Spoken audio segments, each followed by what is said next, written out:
Hello, everybody, and welcome to another episode of Down in the Valley. My name is Edson Ochoa, and accompanying me, like every week, is my co-host Jacob Young. Jacob, how are you doing, man? Doing well. Looking forward to this show. It should be a good one. Lot to talk about as we do face San Antonio FC, and we did face the Austin Bold FC too. So much to talk about. Yeah. So in 1 week, we've already we're gonna be playing. Yeah, Blues. Yeah, we're almost gonna start the beginning of the season, which should be on March 9th at Tacoma. But yeah, what I was gonna say is like we've played against two Texas teams so far in the span of a week, and I wish we could have played against El Paso Locomotive. I've heard good things about them so far from people that have seen them play. But I guess we'll see what happens when we play them during the regular season. Yeah, Blues. We added video for both of the hosts, and hope you enjoyed. Big shout out to everybody that's out there right now watching. To all our viewers so far. If you guys haven't done it, be sure to like this video. Be sure to share it with your friends, with your Dynamo buddies, your RGV buddies, whatever. Even in San Antonio buddies, I don't care. You know, audience is audience, I guess. But before I go on, I just want to go ahead and thank you all for coming in and watching us. Be sure to follow us in our social media. We have our English Twitter, which is your typical at Down in the RGV. We have also added a Spanish Twitter, which is at DITV podcast _ES. So be sure to follow those accounts. Be sure to also follow our Facebook, facebook.com/Down in the RGV. Be sure to check out all of our podcasts in Spotify, SoundCloud, Google Podcast, iTunes, Stitcher. And be sure to subscribe to all our podcasts, listen to them, share them.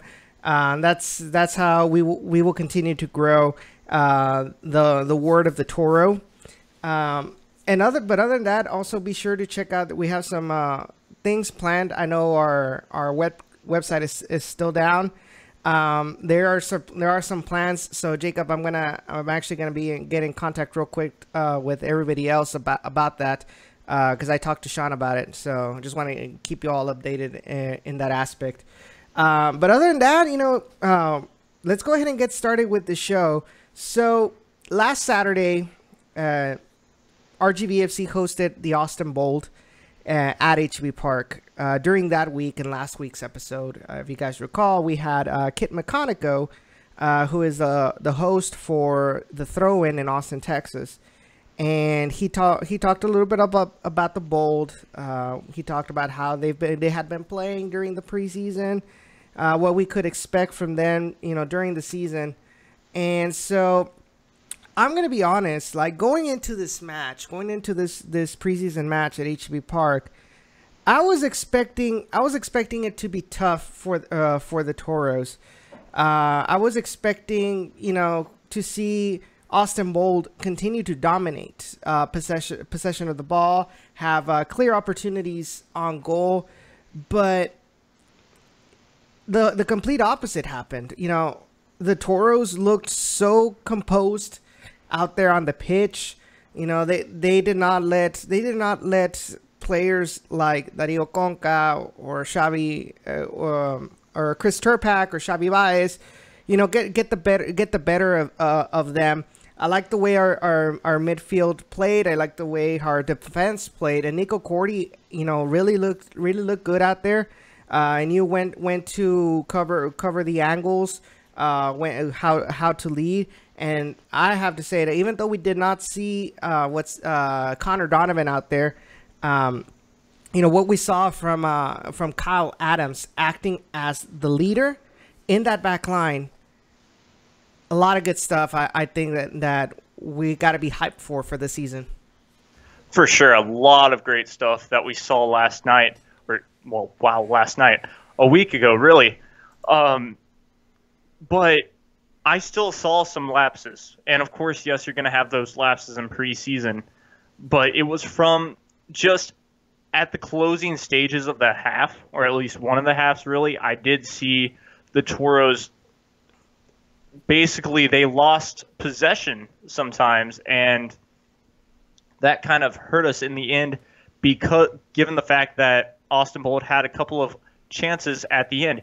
Yes, we also did give up a goal where it was tied 1-1, I believe, at the half. Yes, RGVFC, there was signs of life because of the fact that we did score more than 2 goals, which is awesome. I mean, that's what I want to see as well. I don't want to see us give up a last-minute goal, which also didn't happen too, so that was a great sign. But at the same exact time, you've got to keep those mental lapses to a minimum. And yes, we did give up a goal. I'd like to see us get a shutout in San Antonio. Of course, it's probably not going to happen, but something of that sort in a shutout, that would have been nice to see. Yeah, but think about it this way. Like, so yes, the midfield on that transition from defense to attack kind of looked a bit shaky at times. One of the trialists that was playing alongside Romilio. No, it wasn't Romilio. It was Brad Dunwell. Brad Dunwell and a trialist were the starters of this match, if I'm not mistaken. Jacob, go ahead and tell us who the starters for that match were. Don't forget not to mention the trialists. So. Okay, so I also mentioned the trialists. Okay. No, don't mention them. Oh, don't mention them. Yes. Okay. So, of course, you had at goal Nico Corti with Robert Castellanos at midfield. Then you had Camilo Monroy with Romilio Hernandez, Camilo Monroy being our forward and Romilio Hernandez being our defender there. Then it was Brad Dunwell, as you did mention, and Wilmer Cabrera Jr., which that's pretty huge. And then the midfield / defender here was Andrew Samuels. Yes. And then you had Kyle Adams and Carlos Small to round out that lineup. Yes, of course, you had 2 trialists who did start that match as well.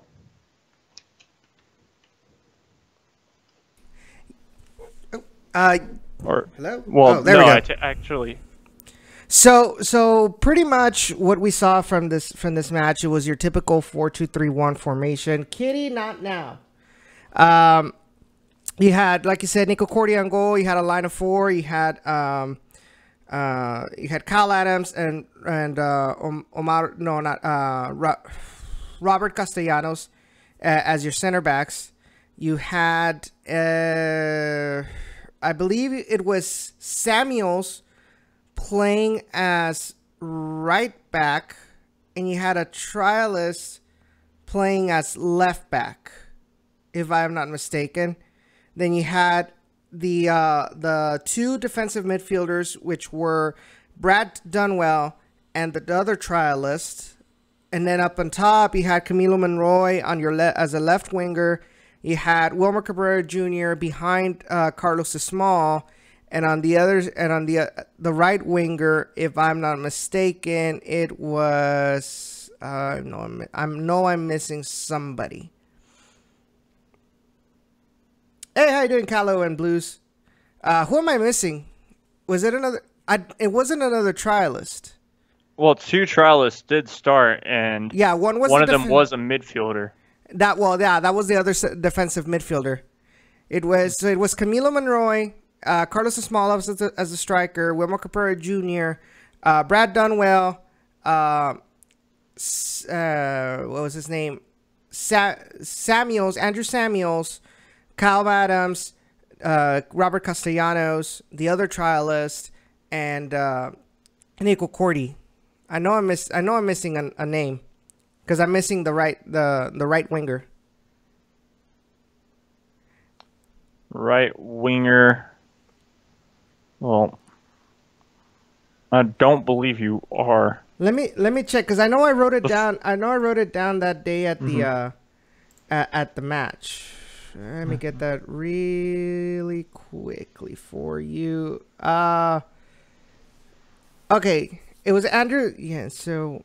Romilio. So Romilio did play. It was Romilio and Brad Dunwell that were playing center defensive midfielder. Wait. Hold on. Unless Wilmer, because Wilmer I know was playing behind Carlos Small. Mm-hmm. And then you had, and I know I always kept on seeing Brad Dunwell and the other trialist playing a defensive midfielder. So I'm guessing Romilio kind of had some sort of right wing or right mid position. So it looked pretty good for the most part. I know we were missing a couple of starters like Aldo Quintanilla, who's out with an ACL injury. He will be out for the season. If I'm not mistaken, he said 6 months minimum. So we won't have Aldo Quintanilla next season. We didn't have Chuy Enriquez playing today or that game. We did not have Malik Foster start that match. So we had a couple of our big guys up in front, up on top, not playing. So, and even through that, what I saw and what I liked about this Toros team was the constant pressure they tried to put on Austin Bold whenever they tried to attack and they had the ball in their end of the field. They tried to really pressure them up there, and it worked because at the 3rd minute, that's when Romilio takes the ball away, passes it to Wilmer Cabrera Jr. Wilmer Cabrera Jr. sends a through ball over to Carlos Small, and he, Carlos Small just doing Carlos Small things and finishing in a beautiful manner, chipping it over the keeper. Mm-hmm. Yeah, exactly. I mean, this was as the title says, and it's just true, this was a bold statement considering we did give up 1 goal without most of our starters. I mean, you mentioned basically all of them, and those were key players that helped us through the middle of the season where we actually saw life through our team without just having the dynamo players that had to be brought down, and of course some of them had to be taken away from us as well, which in the sense was okay because I think it worked out well for both sides. Yes, both sides did not make the playoffs, but one side favored a bit better than the other. And so this is a strong team, and there's promise for this season if you're going to be like that with the basically bench warmers in a sense, then it's going to be a great season. We have depth. Yeah. So Blues fan says, isn't Wilmerson going to Butler? Yes, he is going to Butler, but remember that it's a while before they have to go back to school because right now they're already in the middle. They're in the middle of the semester. So I'm pretty sure he signed to start for next semester. So we'll have him for the beginning and the middle of the season. He might leave towards the end parts of the season. But yes, he is going to Butler, and we're probably gonna lose him, like I said, at almost to the end of the regular season. So it'll be interesting to see if hopefully they're able to find a replacement. Yes, Callow, correct. He probably signed up for the fall. There will be interesting to see if they can find a replacement for Wilmer Cabrera Jr. if not already, because you also have to remember that Malik Foster is also going to be leaving in the middle of the season. So I'm assuming either we'll get some of these trialists that that are on right now with the team that have not been announced as signed yet, or it'll be a mid-season signing once the summer transfer window begins. Yeah, exactly. And let's not forget what happened last year for a mid-season signing. We had one of the best mid-season signings in Toros history. Obviously, we've only been a team for about 4 years now. That might be an understatement. I might have my years off, but We're felt in like the four at beginning. least. Yeah, we're in the beginning of our 4th season. 2016 Yeah. was inaugural. 2017, 2018, 2019. Okay, so I was correct. That's good. Yeah, we had Carlos Small. So you look at how much he impacted throughout half that season, how he helped Bryce Marion or former Bryce Marion, really, and of course Chuy Enriquez there. Mm-hmm. And we had this kind of offensive feel to it that was perfect.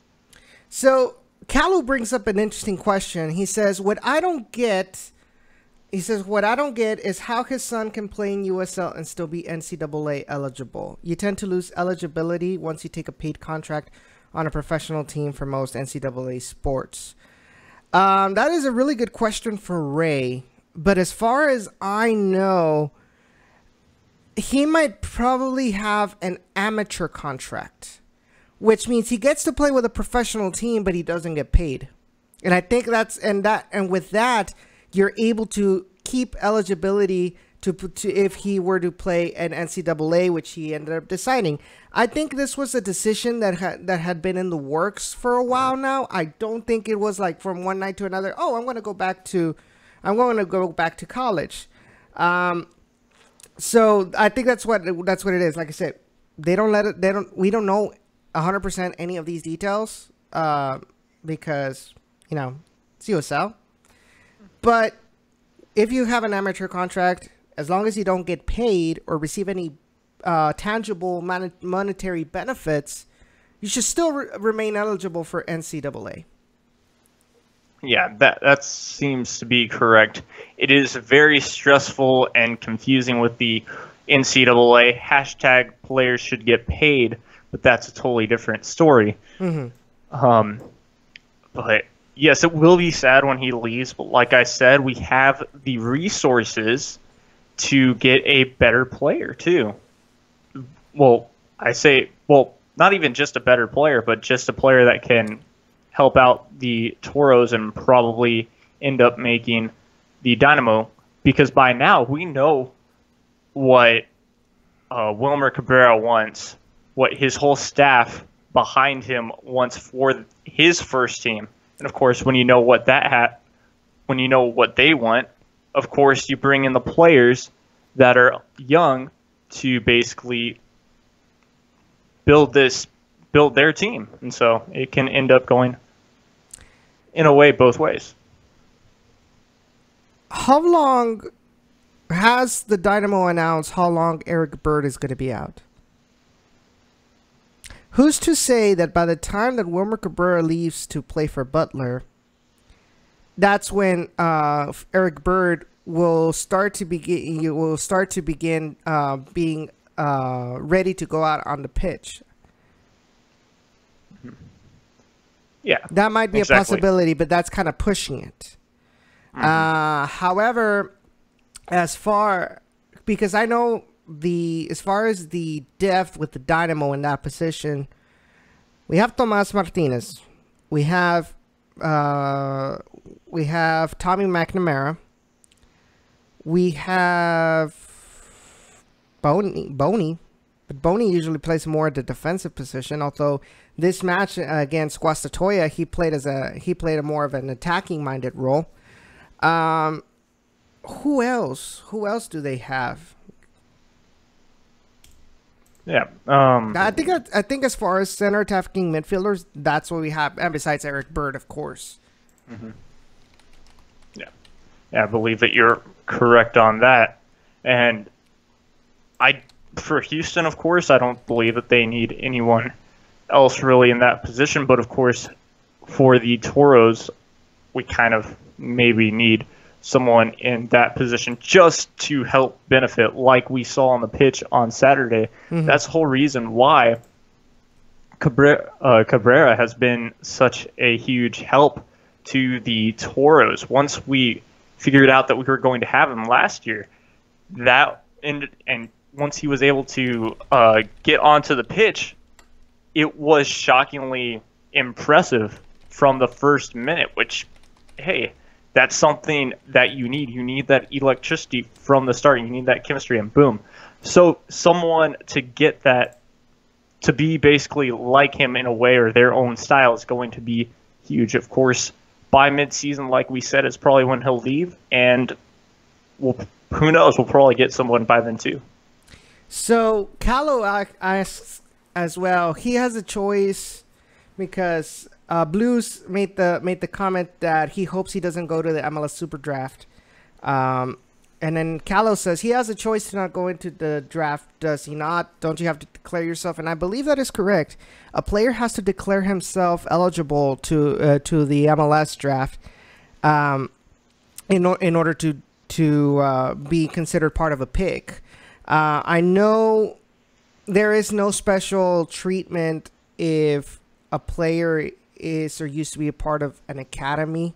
If a player used to be part of the academy, played for the academy, played professional somewhere, and decides to go to NCAA, goes through it, declares himself part to be a draft pick. And I know we saw it with one particular player in this 2019 MLS Super Draft, who was a product of Orlando City, declared himself eligible for the draft pick.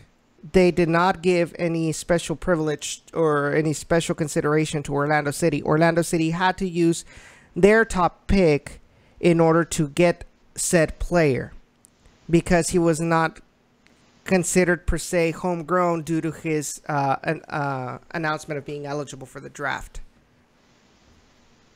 Yeah, and I mean, yeah, you bring up a good point for that. It's like any other draft.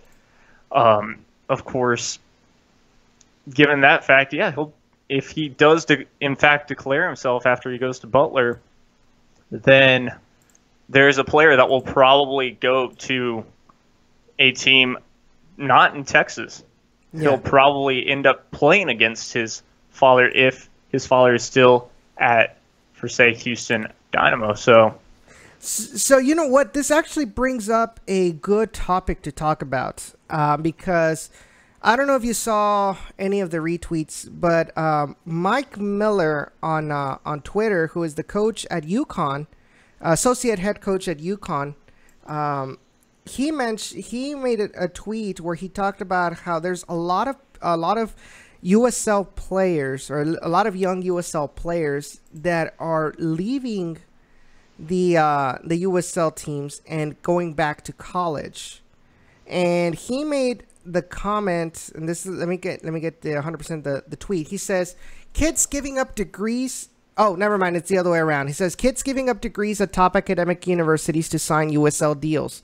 Where are these kids' parents? Pro soccer for 40, 50K. The USL will still be there in a few years, and at least you will be prepared for life after soccer. If you're leaving school, get your value in the deal."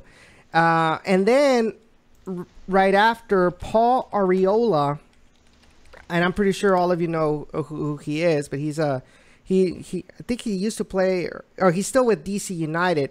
He actually said, he says, "Where are these kids' parents supporting their kids' dreams? I left a UCLA scholarship to go play in Mexico for $2,000 a month because my dream was to be a professional player. School will always be there to go to. It might not be free, but you can always go back to school." So, who do you agree with more, Paul Arriola or Coach Mike Miller?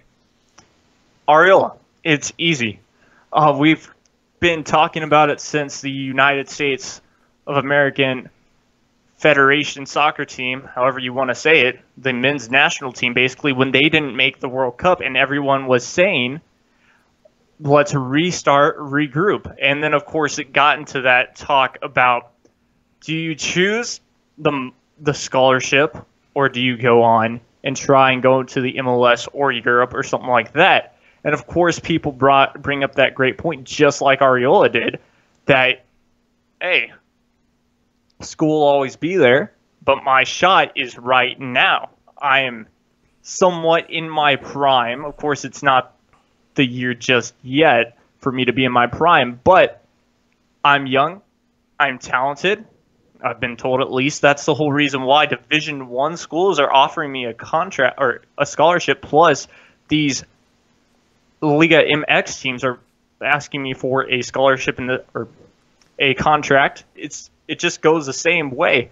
Take your dream further before, obviously, school. It's just the smarter thing to do. That's why Christian Pulisic is where he's at.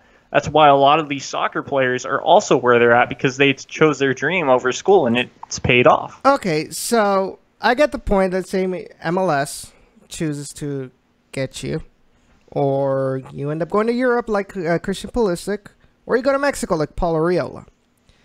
But you have to remember as well that USL teams don't pay their players that much less a kid, a young kid that hasn't proven himself yet and is probably going to be a reserve or a bench player. So where does this go in all this balance? The way I see it is that you can get a college degree, because you have to remember as well that a soccer player's career can be really, really short. You get a career-ending injury, your soccer career is over, and you have nothing to fall back on. As far as a degree. However, like Pariola said, because they actually brought this up to him, well, what about about that? And he said, you can be a professional soccer player, you can fulfill your dream, but you can also take online courses at a university. So you get the best of both worlds out of that. My biggest question is that whole how much you're getting paid, but I am assuming as well that it's better than not being paid anything and not getting any benefits going into NCAA, because you have to remember as well that a lot of that it's very rare when a soccer player that is being scouted by a college or university is given a full ride scholarship. It's very, very, very rare. So you're still getting in debt. You're still getting money out of it, and yet you can't work. You can't do this. You can't get any income. So I think looking at all these variables in this particular topic, I'm gonna have to side with Paul Arriola. Go for it now. Learn to save some money. And if you decide you want to get a career to kind of better yourself, I mean, I hate bringing. I know you guys are probably gonna be like, you're bringing them up again. But in Liga MX, especially teams like Pachuca, teams like Tigres, teams. Well, I don't know if Pumas does it, even though they're affiliated with the university. But what they do is that while they're playing, professional, especially with the young guys, their academy products, they'll have them enroll in college, so that while they're playing, they're getting a degree. I know there's even with the Tigres Femenil, we just recently had a couple of girls that graduated with accounting degrees, law degree, or not law degrees, but those kind of really decent degrees while they're playing professionally. So it isn't out of the question to do a little bit of both. You just kind of have to know what your limitations are, how much time you have, and how much effort you can put in without sacrificing one or the other, the performance. Yeah, exactly.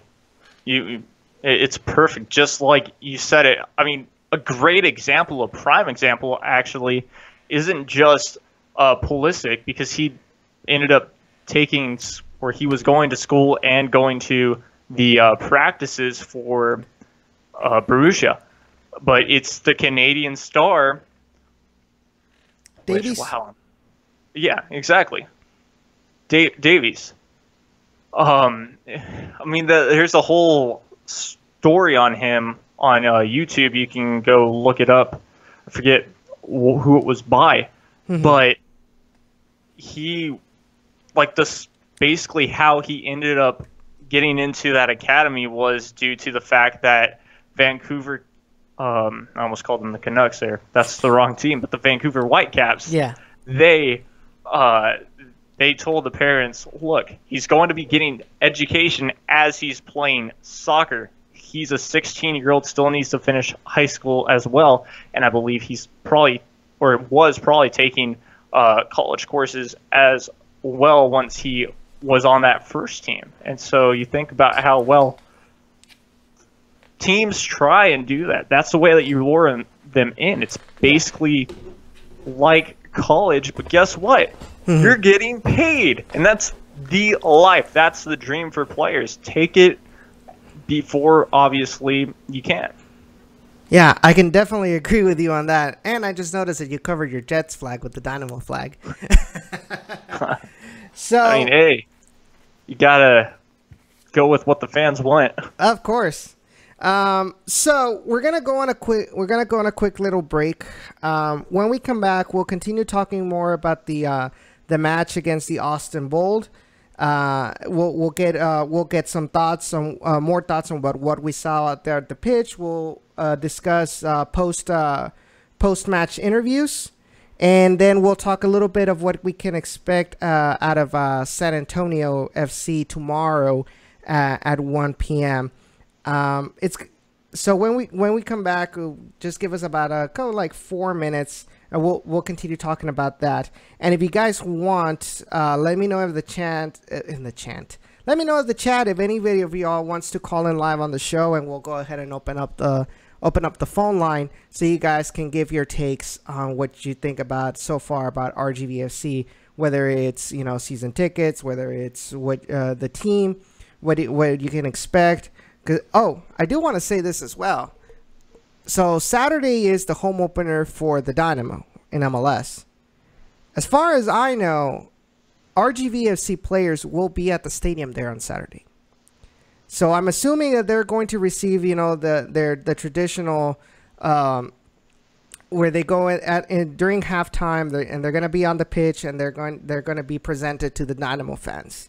So it's gonna be pretty cool seeing that. So hopefully the Dynamo fans will give them a warm welcome, and that'll hopefully help them to motivate them to not only stay with RGV but move on with the Houston Dynamo. So we'll be right back. Don't go away just yet.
All right, guys, welcome back to Down in the Valley. Be sure to check out our friends at the Beautiful Game Network. Follow them on Twitter at the BGNFM, and on Facebook, facebook.com/the BGNFM. Also, check out their website, www.bgn.fm.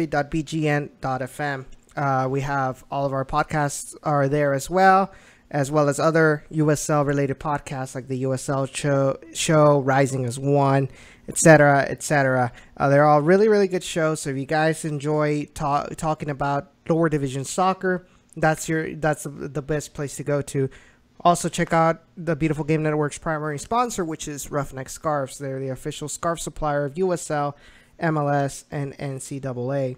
Before we went on break, we were talking about the opportunities between a young player playing directly in USL and going back to college. So if you guys, it was a really good discussion. So if you guys missed it, be sure don't forget to listen and wait when our podcast or the video stream archive are live in all of the platforms. It was a really, really good discussion. Just to give you all a heads up, we are separating our podcast into all the different segments that we talk about, the major topics that we talk about on the show. I feel it's going to be a whole lot better for your viewing pleasure, as well as if you guys, see a topic that really interests you, you can just go directly to that topic without having to try to find it in between a 2-hour show. So it's going to be a lot more convenient for you all. So be sure to check that out as well. So Jacob, we were talking about the match against the Austin Bold, and we were talking about actually how the pressure that they were putting on the Bold in the beginning of the match. But you also mentioned something about there were times where the Bold was completely overtaking us in the midfield and getting winning the ball there in the midfield. Mm-hmm. Yeah. And it was, what intrigued me about all of this was just because it was at the later end of, obviously, the half, or the halves, because there were 2 halves, not just 1, 3 periods, technically. Yes. And one of them wasn't even played out to the full 45 minutes. Correct. Which it was pretty strange, considering that the ref blew the whistle and even the announcer got kind of, I guess, bought it, basically, that there were 2 45 minutes, and that was it.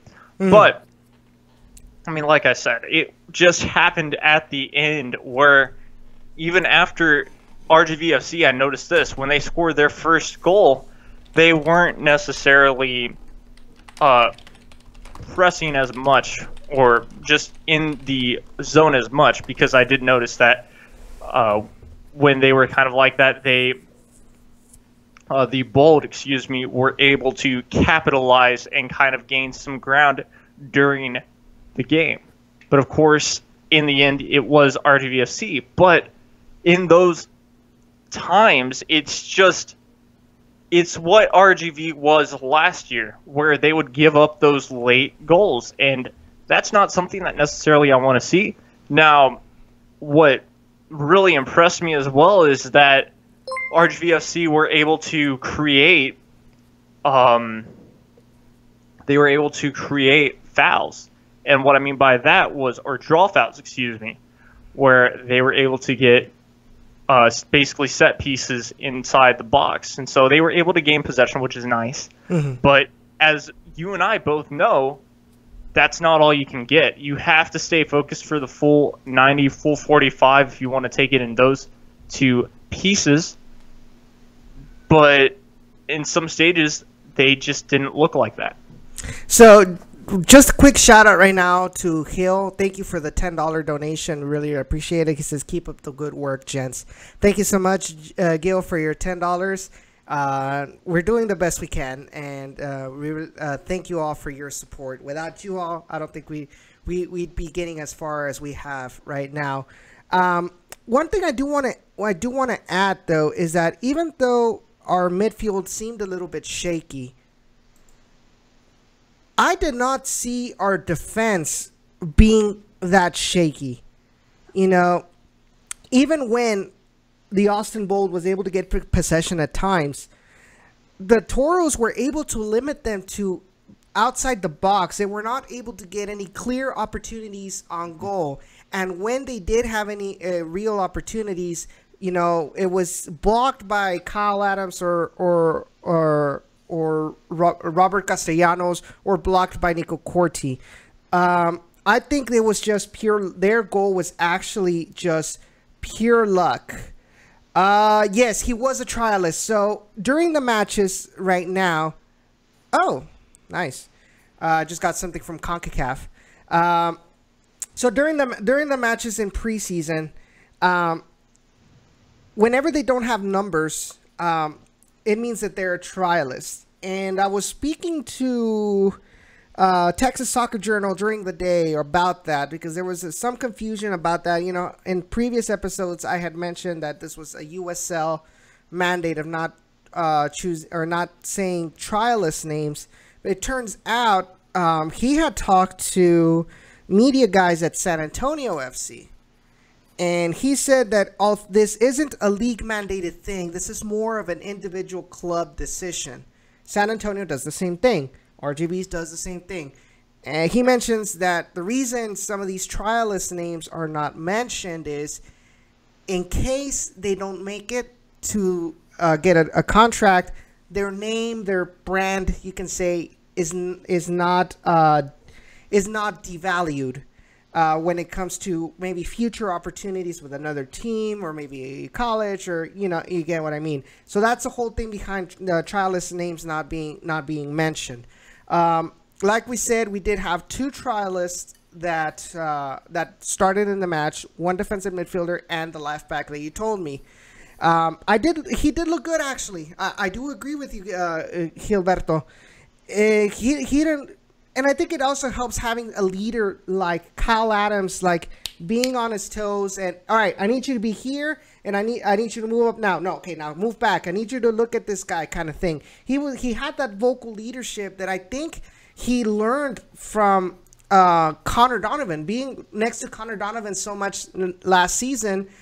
While we did see some qualities of Kyle Adams being, more of having a leadership role, Connor Donovan was the one that was a boss back there. And we all know that Connor Donovan had signed an MLS contract, so he knew he wasn't going to be there all the time.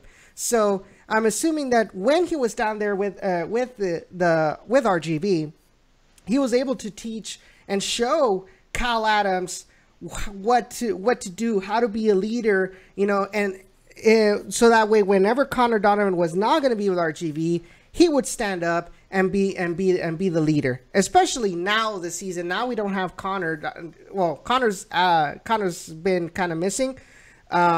Maybe he's with the first team. Not sure about that. But Todd Warden is now gone, who was our captain. So that's my biggest reason why, going back to previous discussion, that Kyle Adams is gonna be the next captain.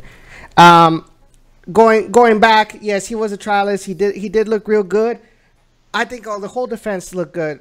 Kyle Adams, Robert Castellanos, Andrew Samuels. I keep on calling him Samuel Adams. Andrew Samuels, guys, and the trialists. They looked really good. Like I was saying, I think Austin Bold's goal was pure luck, because the original shot was blocked by Kyle Adams, if I'm not mistaken. The rebound gets to the other attacker, which I heard was also another trialist for the Bold, and he was he was falling down. I don't know how he wasn't pushed or anything, but he was falling down, because I doubt he was going for a bicycle kick, because he was facing the wrong way. Like, he was falling down, and his foot kind of managed to hit the ball, and it just went over Nico Corti. I think Nico Corti was gonna go and grab the ball, but the foot got there first and just pretty much went over him.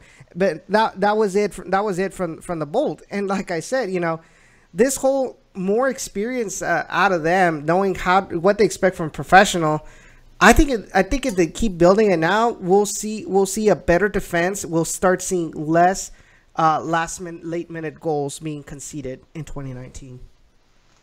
Yeah, exactly. And some of them from last year too. I mean, some of the goals that happened were luck goals that were scored against RGVFC.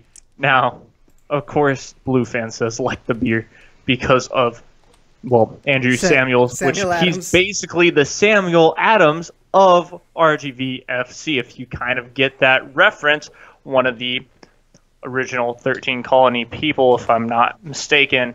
Either way, don't get your history from me. I'm probably terrible at that. Once again, I cover sports, and that's where I'm great at. And so, yeah, and it's true. That goal was kind of lucky, but at the same exact time, why were they, RGVFC, basically putting themselves in a situation to get the ball scored on?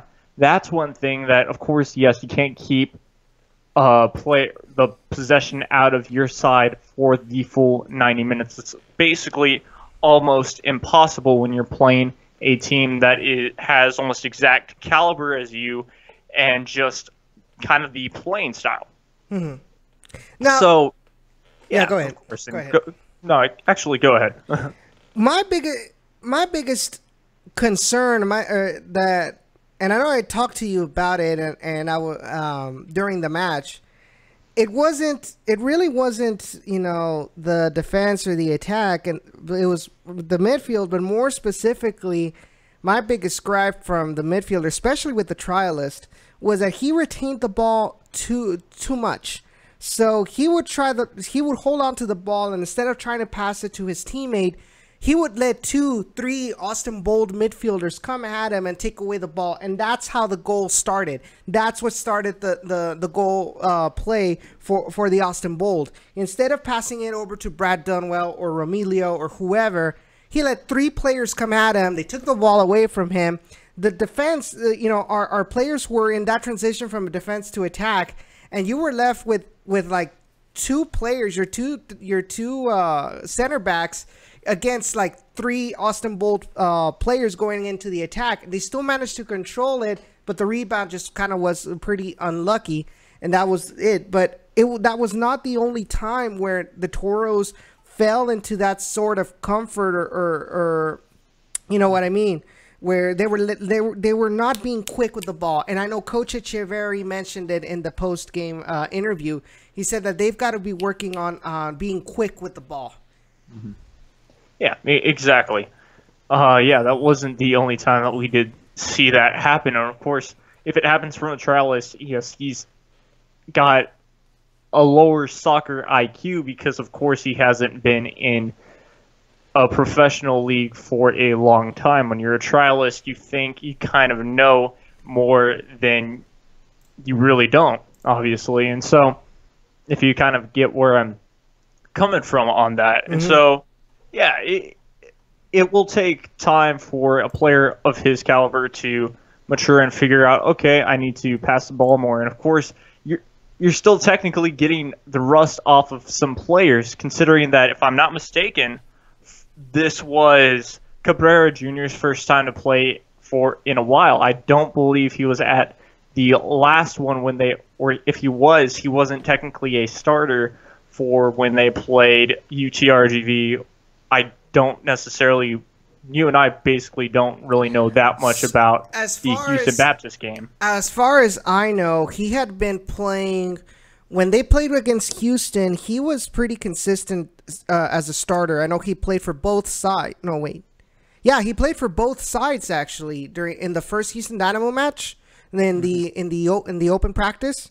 He did play for both sides. He played for RGV first and then with Houston Dynamo. So he had been getting consistent minutes. At the end of the season last year, he started getting minutes, but I think the last 2 matches he didn't play.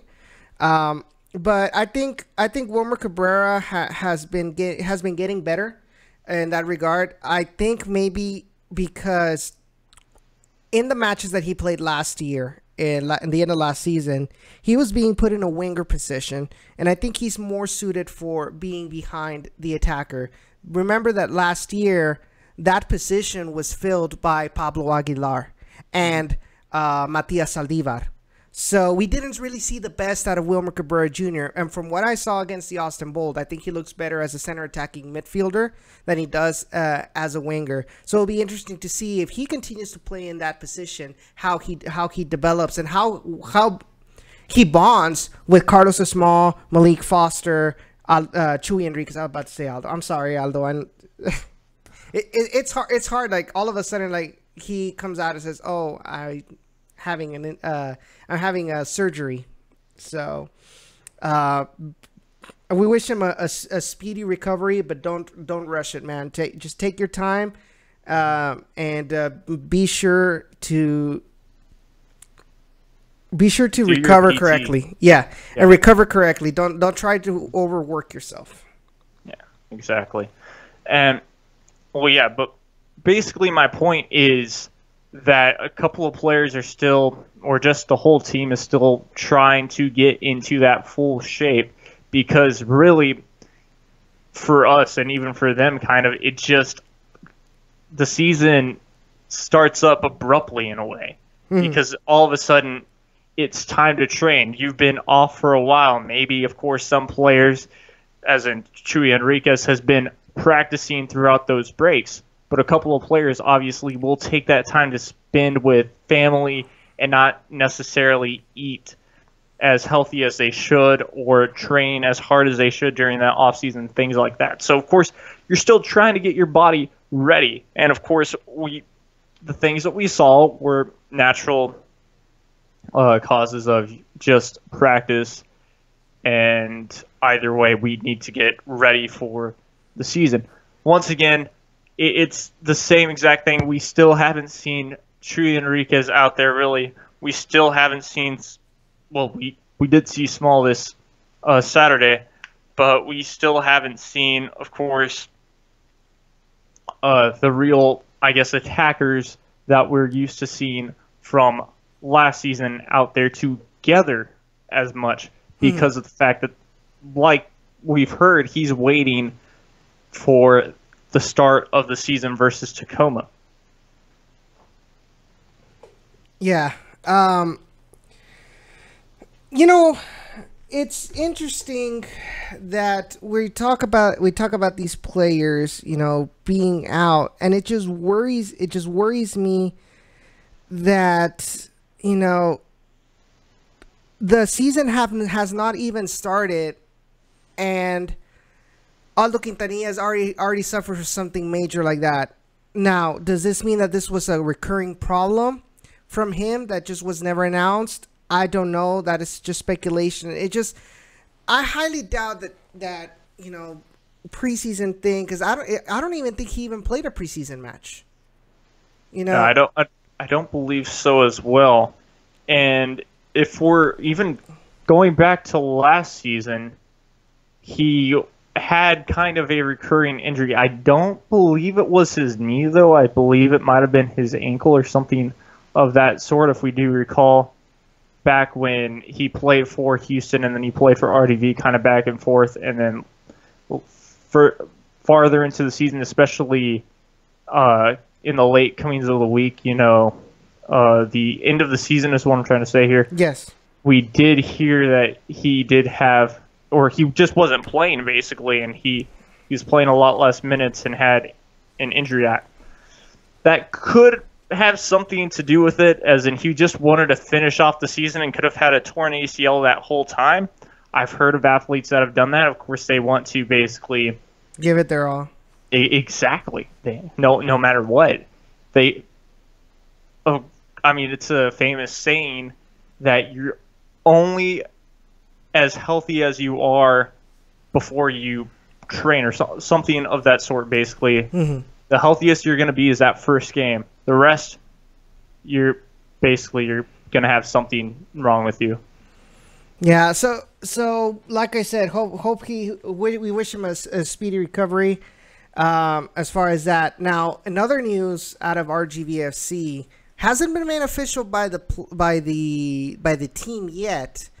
Why am I not surprised?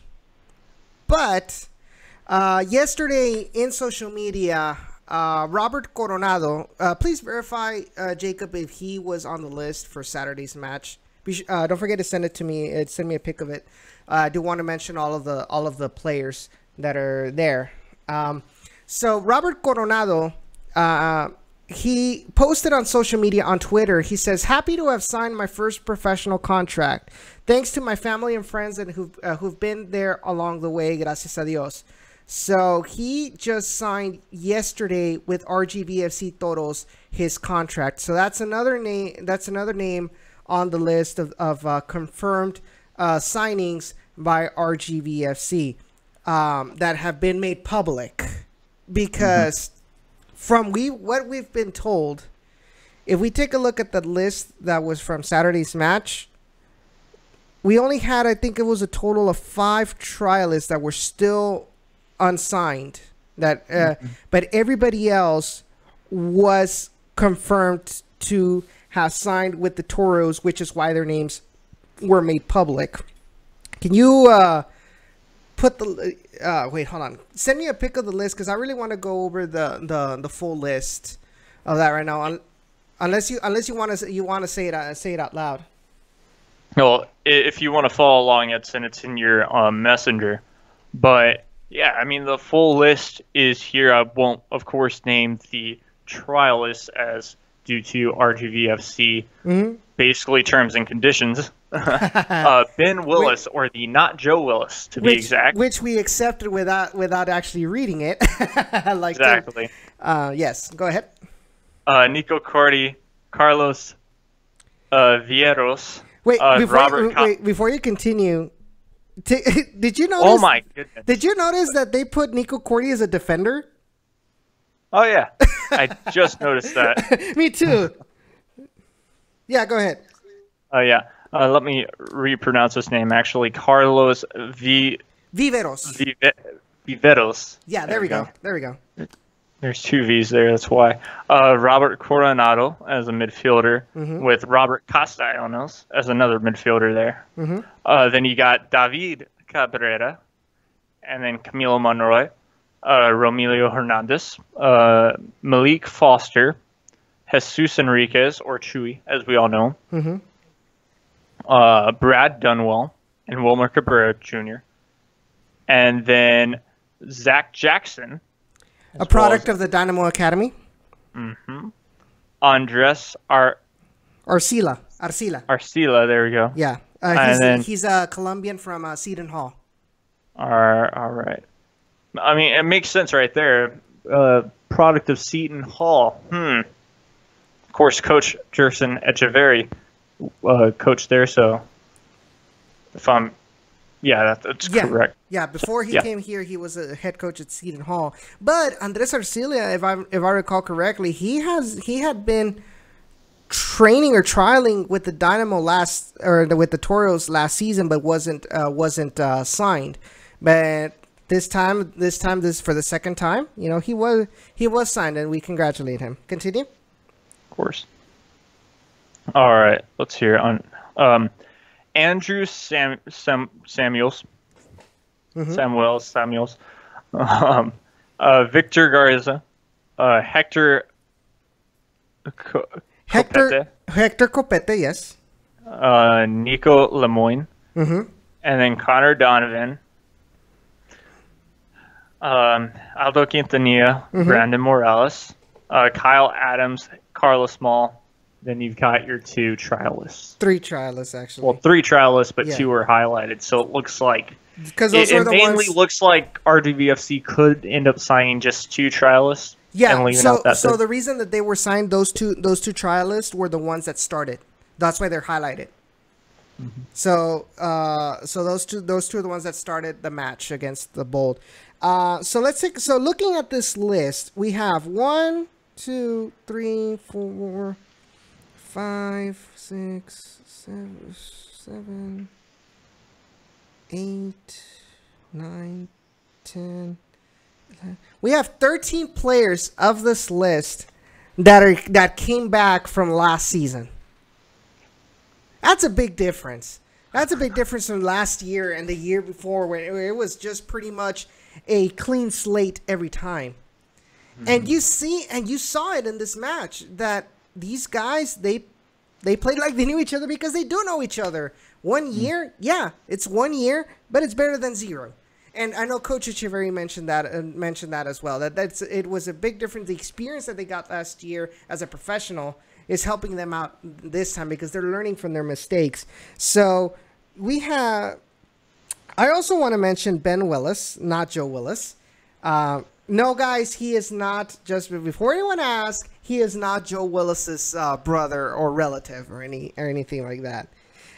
So Ben Willis actually came in, if I'm not mistaken, in the third period, and he had a really good showing from what we saw. The little opportunities that Austin Bold had, he was able to handle them correctly.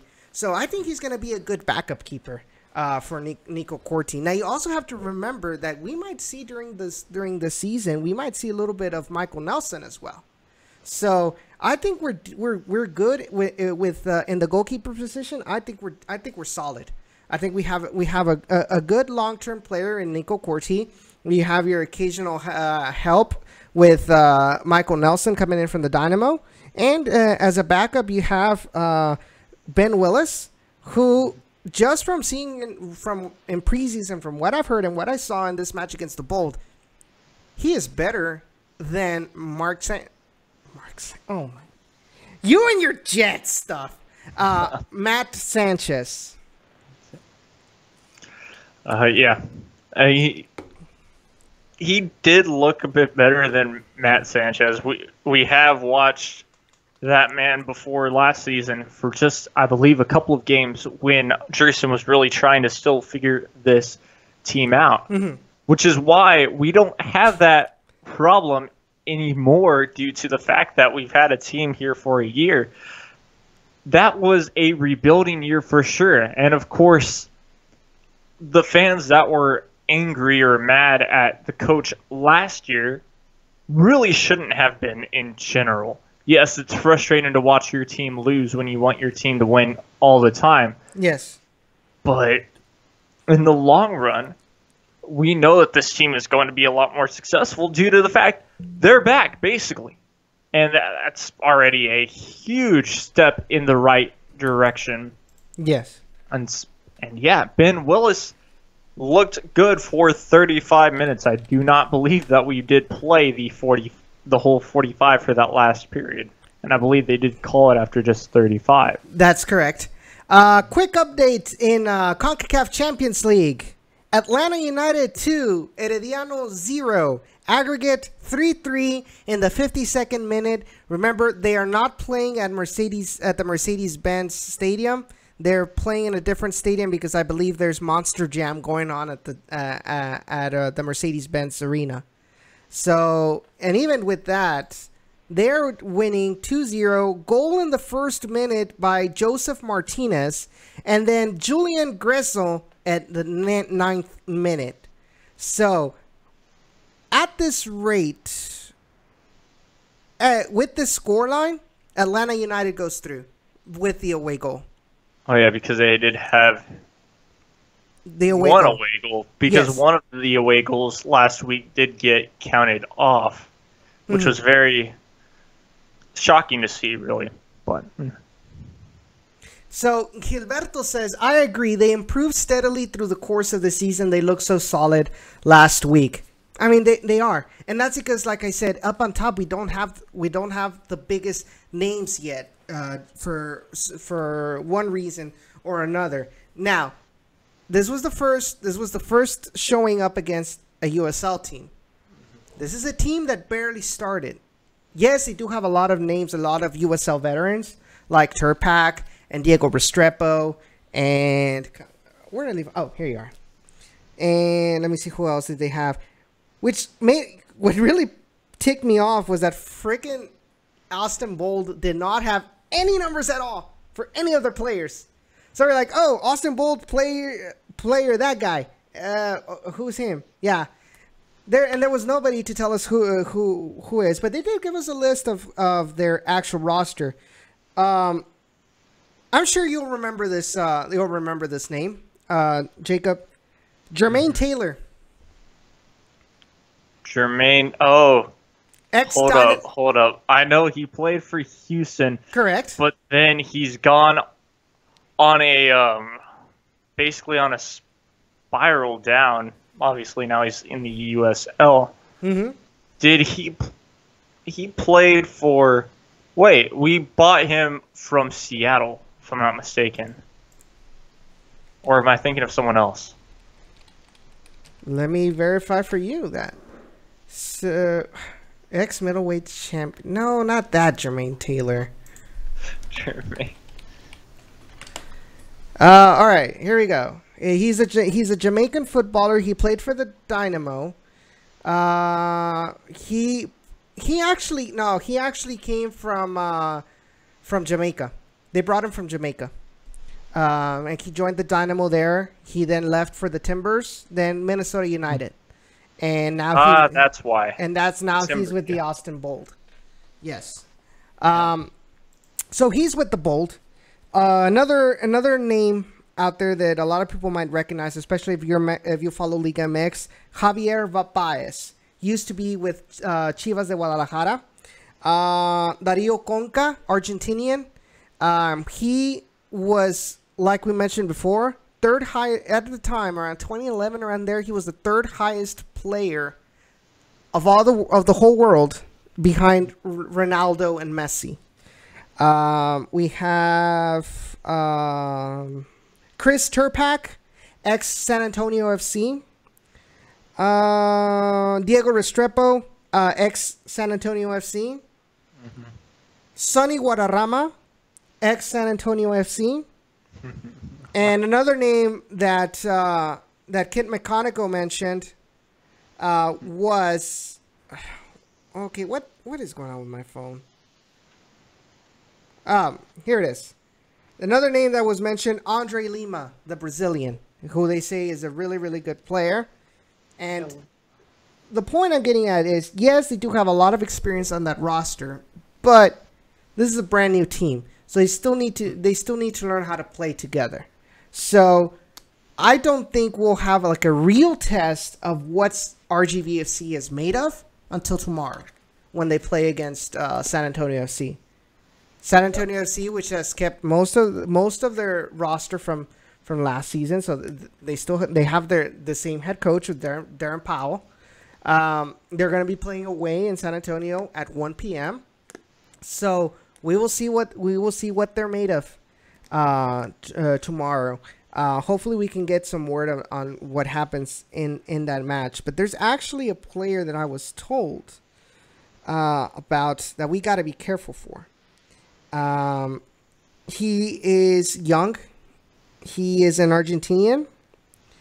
He's 19, and his last name is Perano. He's a 19-year-old central attacking midfielder who was with the River Plate system, and he's now with San Antonio FC. He is very agile. He is very show-offy as far as like trick moves and stuff like that. So he's gonna be a player that might push the balance over to San Antonio FC with some of that flair that he has. Now he is very young, so he might be a little bit inexperienced when it comes to like players like from the opposition like fouling him or things like that. But that's gonna be a player that they're gonna have to watch out for tomorrow when he does play. And obviously you have Ever Guzman. You gotta be careful with. You've got Kai Green in defense. We all know him. He was with the Toros for 3 years. Hopefully he starts that game. If not, well then another wasted player. What I've been hearing is that he has been starting and he has looked good. He has him and the other defensive additions that they had are making a difference so far. They played against El Paso Locomotive. They were able to keep the shutout, but they were also shut out as well. So even in all periods, I think they also played 3 periods, 0-0, 0-0, 0-0. So it'll be interesting how they handle themselves tomorrow against the Toros. From what I heard about El Paso Locomotive, they're very NASL type of play. You have to remember that their head coach used to be the head coach for the Jacksonville Armada. So he's gonna have the play style of NASL that is he's instilling into El Paso Locomotive. They're gonna be a team that is very, very gritty. They're gonna play, you know, at the edge of the rules. That's pretty much it. That's pretty much it for that. San Antonio, 1 p.m. Excuse me, and then next week. We will be, the Toros will be traveling to Tacoma for the season opener over there in Tacoma against the Tacoma Defiance. That will be on Saturday. I believe it's at 7:30, if I'm not mistaken. I hope, hold on, let me see if Google already has their, oh, yeah, they do. So, wait. Interesting. Okay. It's the 8th. So Friday, the 8th, you're going to have the Tacoma Defiance at 9 p.m. our time, playing against the Toros. Interesting here. I really thought it was on a Saturday, but no, it's going to be on Friday. So yeah, so next Friday at 9 p.m. it's going to be Tacoma Defiance versus the Toros. Then on the 16th, on the Saturday, it'll be the home opener at HEB Park, where we will be hosting the Fresno FC. So, guys, Dynamo fans, if you guys can make it out to HEB Park and watch these Toros, it'd be great. You guys are always welcome at HEB Park. Mm-hmm. Yeah. There was another thing that I wanted to talk about. So today, during the day, the USL Championship released their national broadcasted games, whether it's on ESPN3 or ESPN News. Lo and behold, the Toros did not get a national broadcast game, home or away. Hello, Harry. So, what are your thoughts on that? Oh, get ready for a Sean-like rant, because I mean this is going to be extreme. Ouch. Yeah, Harry said it exactly. Just like the Dynamo, no national respect. Just like any Texas team, no real national respect. And what I mean by that is neither does. Well, I mean, San Antonio did get I think they got it like 2. Well, I'm not talking about San Antonio. I'm going a bit further, and it's obviously FC Dallas. The only game that FC Dallas technically gets nationally is the game versus Houston Dynamo. But even sometimes that doesn't really work out too. It's a shame. It's something dumb. You look at that schedule again, which would even be nice to pull up again, and you see it, and it's got every single team in the schedule, of course, except for RGVFC. Mm-hmm. If you notice, there's about 30-plus teams in there, which is understandable. At least they get one game. It's tough to say every single one, and of course, ESPN or even the USL can make that defense and say, well, you got ESPN Plus, that's technically a national broadcast. Well, it's not. You have to pay. It's a subscription. It's just like MLS Kick or something like that from DirecTV. No, nothing advertised here, but it's like that. It's stupid. It sucks. There's nothing else to say besides the USL thinks that they care about every single team from the championship. Well, apparently you don't, because you won't give us a national broadcast, and you think, sure, they'll make the playoffs and they'll get a national broadcast. Yeah, I bet you won't even show the whole playoffs there too. And not only that, like I feel like for most of the time that the Toros have been in existence, they've found a way to snub RGVFC players, whether not mentioning them in some of their articles regarding players to watch for. I know last year it was Kai Green, but that was pretty much it. This year, I mean, we have Carlos Small, a player to watch for, and I don't think he was mentioned. That beautiful goal that they snubbed Jorginho James out of against Seattle Sounders too. Harry says, to me, the USL Championship went expansion heavy, especially at the start. Which makes sense, or not makes sense, but like, you're correct. How much hype have they been giving New Mexico United? How much hype have they been giving El Paso Locomotive? Austin Bowl, not so much, but Memphis 901, Birmingham Legion. Who else we got? Tacoma Defiance, not really. Loudoun United. And most of the other expansion teams. No, I don't want any. I hate Windows Defender. Seriously, I don't know how to turn off those notifications. Yeah. And Hartford Athletic. Yeah, that is Hartford true. Athletic. I've got one thing to say about Hartford real quick. They have a terrible hockey team. Whoever is in charge of that account is a joke. Even the USL got after them for those terrible tweets. So if you expect that from the Hartford United or whatever Twitter, don't expect them to be nice to anyone. Just putting that out there. Mm-hmm.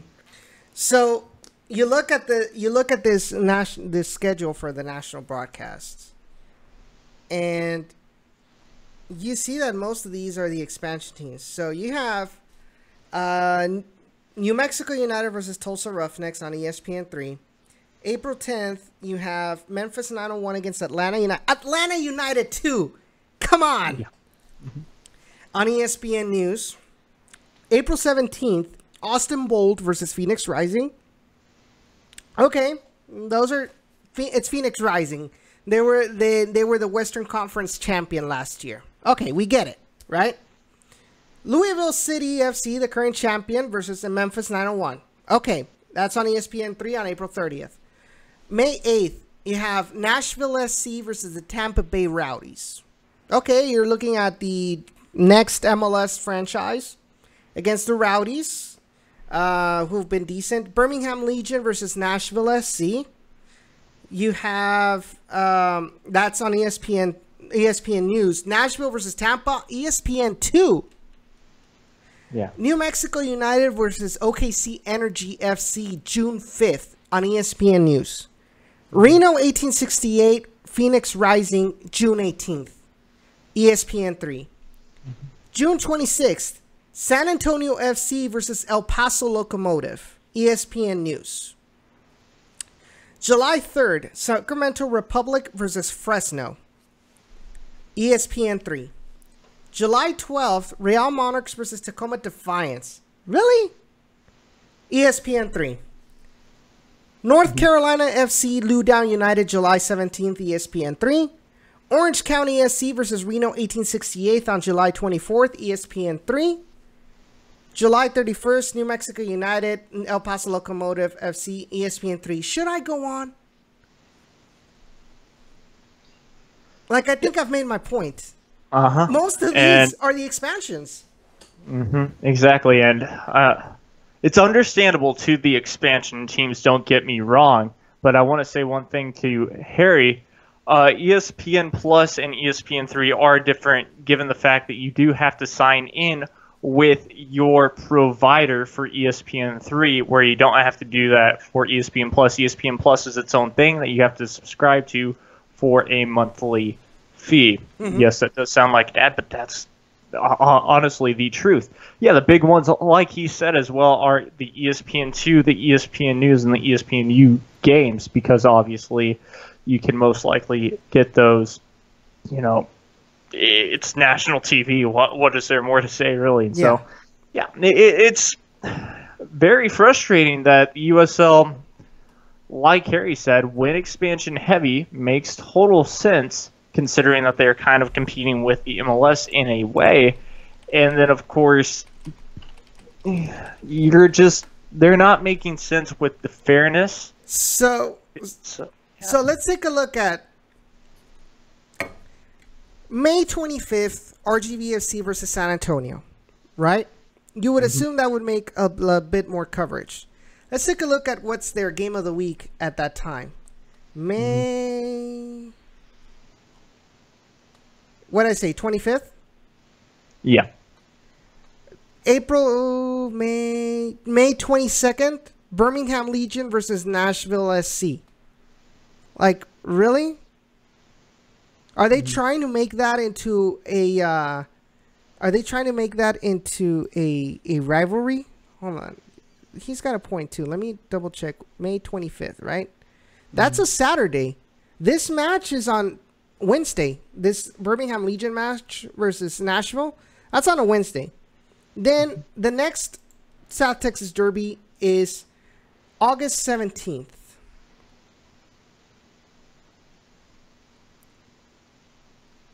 Which is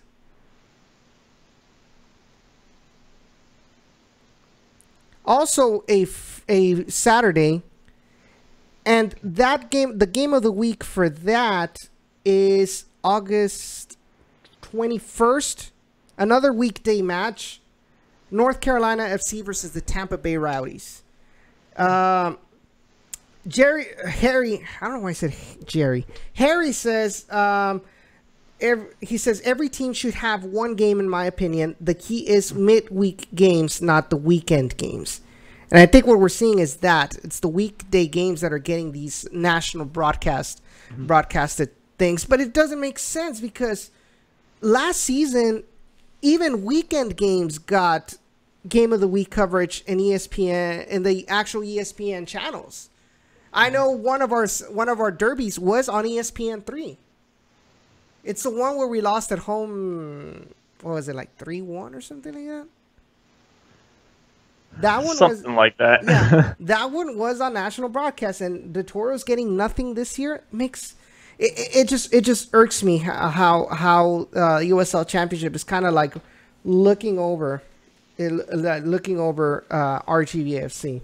But you make a good point. It's the same thing that they do with the Dynamo with MLS and FC Dallas too. I mean, Harry brought it up, I think, a couple of chats ago, that he said that no games for FC Dallas on ESPN or Fox this year too, whether it would be FS1 or something like that. So okay, that was midweek. Thank you, Harry. Yeah, that was on national TV midweek game. That was a 3-1 defeat, and it was, I mean, yes, this is bringing up terrible flashbacks because one family was louder than the whole stadium, and it was San Antonio. That should not happen in general. What happened to the Stampede that week or whatever, I don't know. Sorry. I don't think we can pin the blame on Stampede. No, it was just the fans in general too. And we talked about it in that week that it was embarrassing for us, and it was embarrassing for me watching the stream and hearing more of Mikey Lopez's family, cheering for San Antonio than the rest of the fans. And, I hope that this season we get the fans that do go to the stadium are more involved with cheering on this team and not just going, like if you're going to the movies, sitting back, watching the game. You got to do your part as well as a fan, and I don't know when this needs to be done, but there's got to be a better connection between Stampede and the fans. Does that mean moving them from the back of the goals back to the stands? I don't know. Do we have to do what Cesar and I did in 2017, which was going up to the stands and playing some chants out there? Maybe. That's what Stampede needs to decide. We can't. Cesar and I and you, we're our own thing now up in the press box. We can't tell them what to do because technically, even though I don't know if you paid your dues with Stampede, but you're not participating during the matches. So, your voice can only go so far into suggesting any ideas on what to do and getting things more involved. But something needs to be done by Stampede to make a better connection between the fans up in the stands and the supporters group behind the goal. Yeah. It's gonna take a while, but it's a conversation that needs to be had. Yeah, and to say on this just for a bit longer, one thing is that the Stampede are at the loudest part of the stadium, which is that area with the bar. Like, both those sides that are open are the loudest. Why? Because that's the way that the sound travels. Obviously, it travels that one way, and you can hear it throughout the whole stadium, which is really impressive and really cool. Now, in section, I believe, 112, where they were before, yes, it was pretty loud, and you could hear it. But in my opinion, from that the first time that I got to take a tour of HEB Park, when Mark, the ex-ticket season ticket holder man, I don't know what his job was really, but either way, when he was touring us, and I think it might have been Cesar J or someone clapped in that area, it made a really big, it was really big and loud too.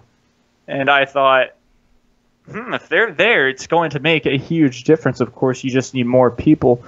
And I've been up in the stands as well, helping out with the chants as well, like the thunderclap. Yes, bring that back. Yes, it's used so much, but it gets the fans involved. Once again, getting the fans involved in the game, whether it's making them stand near the bar or just going up there and interacting with them, it goes a long way. I mean, even the cheesy things, like people might call thunderclap, or I'm trying to remember that American Outlaws chant, that we love you chant. Yeah. It's cheesy, but it's simple and it's easy for the fans to remember and sing along with. Sometimes the more complicated South American style, and that's a problem with South America style too. Their chants are more complex. They use, it's longer lyrics on the more popular tunes of the time, you can say. But they're longer, they're more complicated. The regular fan doesn't have a lyrics list in front of them so they could sing along. So they're going to tune out the supporters groups. The supporter groups in Latin America, if you notice, they're doing their own thing. Mm-hmm.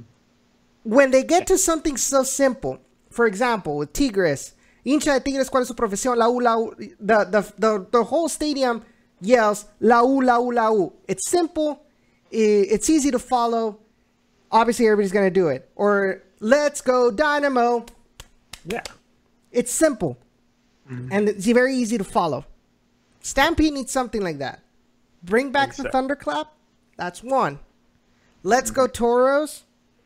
Instill that into the fans, so that way once the Stampede says that, starts chanting that, everybody knows it, everybody gets involved. Right now, people up in the stands, even when you do the Let's Go Toros, they're still reluctant to follow along.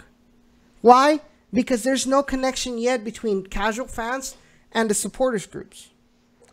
Any little bit of connection that we had in 2017, based on the changes made for the 2018 season, we lost it. Why? Because the Stampede lost the more outgoing members, the ones that were willing to go out there with the stance. Everybody else, decided to just stay all 90 minutes in that section, and that doesn't help. Yeah. So, my biggest suggestion is, be out there, go out there with the fans, and get them involved. That won't only help with getting people to get involved and pressuring the rival, supporting the team. But that can also be used as a recruiting tool for that people to go from the stands to the Stampede section and recruit. Yeah, exactly. I mean, you said it perfectly. And what helped was also what basically happened last week, which was getting to talk to one of the marketing team members. And, I mean, they have a perfect deal for joining the Stampede as well. And, I mean, of course, yeah, like, it doesn't take that much. I want to see 6,000 to 7,000 at least in the stands for a weekend game. Yes, we understand weekday games are going to be tougher to get to, like the Wednesday games, and that, yes, we can see the stadium half full, and that will be okay as long as you can pack the house the following game, which will probably be on a weekend or something of that sort. And there's one... So, yeah, go ahead. And then, of course, getting that crowd energized together. I mean, look at perfect example is Atlanta United. 2 years in, and they've got the whole stadium chanting. Not just, I mean, yes, of course they do the ATL, and everyone loves that chant. Which, once again, maybe that's what the Toro should bring back, is that exact chant. RGV, boom, RGV, boom. Very easy. Seattle with the response. Seattle Sounders. Yeah. The most annoying chant you can ever be a part of, yes. That would be perfect. That would annoy everyone from the visiting team. Something needs to be done, and I think it's a good thing that it's being brought up. We're not bashing Stampede. We're far from bashers. We support the Stampede. We're doing everything we can to make sure that they know that they're being supported, help them out in recruiting. But these are some things that what we're seeing from up in the press box, from the outside looking in, like the phrase says, some things that need to be worked on, because we need the people in the stands to be more involved. And like you say, that game against San Antonio, that was just embarrassing. Yeah, exactly. I think somebody put it best on Instagram that week. It was like a library at HB Park, and we don't want HB Park to be a library. We want it to be rowdy. We want it to be we want it to be difficult for any of other teams coming into to HB Park. Not only have to deal with temperatures and humidity, but also have to deal with the fan pressure and support. Right now we just have heat and humidity. What happens when it's a cold day and we don't have heat or humidity? We have no advantage. We need to make the fan support an advantage for us as well. Exactly. You said it best. There's nothing more to really say on that, because, I mean, it's going to be tough if we don't have the support. If basically, the team doesn't have the support that they 100% deserve. And yes, it does take with, of course, the half prices and things like that too. And so I'm really looking forward to it. Most likely it sounds like it's going to be much better. Blues fan says let's bring back the fight and win chant. What chant? Do you know what chant he's talking about? Fight and win chant. No, I don't. Fight and win chant.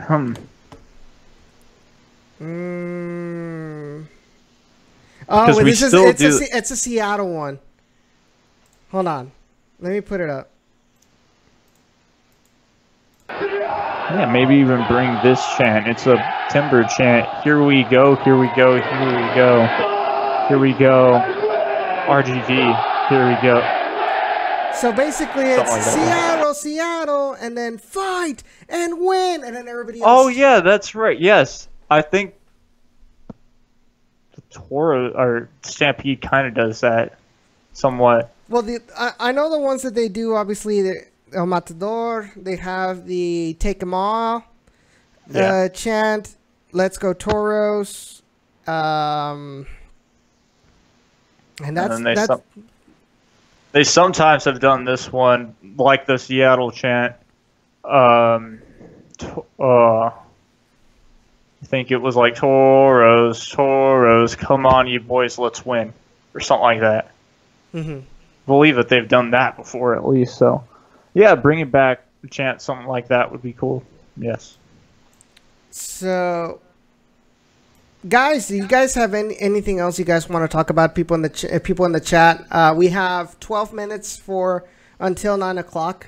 I think even though we started a little bit later, I think it's a pretty good time to end the show. I think we've discussed everything we needed to talk about. Austin Bold. We talked about tomorrow's match against San Antonio. He said, Blues fan is like, nah, FFS, y'all should know this meme chant. No, he remembered. Once I heard it and put it on YouTube, he remembered which one I was talking about. Yeah. It was that they called him the possessed chant leader because he was like, ah! So we talked about the game against Austin Bold. Guys, no, come on, don't. Blues, what are you talking about, man? No, I don't know. We talked about Austin Bold. We talked about the match against San Antonio. We talked a little bit about Tacoma Defiance. We talked about the national broadcast. We talked about support, Stampede and support. I think that's pretty much all that needs to be said. Oh, just a quick update. Yeah, 4-0. 4-0. Okay, so that would be 4-3. Oh, you want to talk a little bit about CONCACAF Champions League then? Sure. I mean, we have time, and this does involve the Toros per se. Well, the Dynamo, the Dynamo organization, if anything. Oh God. But yeah, Atlanta. I got myself into something terrible. But Atlanta United, yes, 4-0, 5-3 aggregate. Looks like they'll be going into the next round. They will be playing against, if I'm not mistaken, they will be playing against Monterrey of Liga MX if they do advance, which looks like that is the case. The next match, which will happen at 9 o'clock, will be Toluca of Liga MX versus Sporting Kansas City of MLS. Right now, Sporting Kansas City has the aggregate lead of 3-0. Will we have the same thing that happened with Atlanta United and Herediano happen in Toluca? What do you think? Let's start with that. Do you think Sporting KC at Toluca, Mexico, is going to crash and burn? Oh. Well, as a Houston Dynamo fan, I sure hope so. But as an MLS fan, I hope not. it can go both ways. If they win, I'm like, great for the MLS. If they crash and burn, I'm like, ha ha ha ha, you crashed and burned, you suck. You don't deserve to wear Columbia blue, and you don't deserve to be champions. You don't delete club. We'll put that that screenshot from FIFA. Delete club. Exactly. Go back to when you were the Wizards and actually cool. How can something from Kansas City be cool?